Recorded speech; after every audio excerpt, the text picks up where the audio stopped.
स्वतःला दोष देत बसू नका. भूतकाळाची शिक्षा वर्तमानाला देऊ नका आणि उद्याच्या भीतीने आजचा आनंद हिरावून घेऊ नका.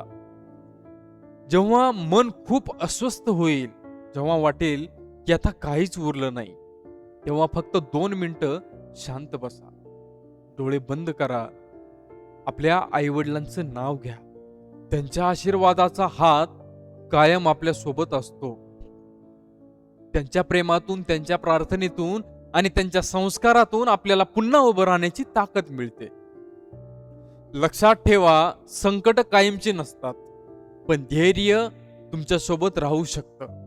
मन प्रसन्न ठेवा, कारण प्रसन्न मनातच नव्या आशेचा जन्म होतो. धन्यवाद मित्रांनो, व्हिडिओ आवडला असेल तर व्हिडिओला लाईक करा, पुढे जास्तीत जास्त शेअर करा आणि असेच व्हिडिओ पाहण्यासाठी आपले संघर्षाची आवाज या चॅनलला सबस्क्राईब करायला विसरू नका. धन्यवाद.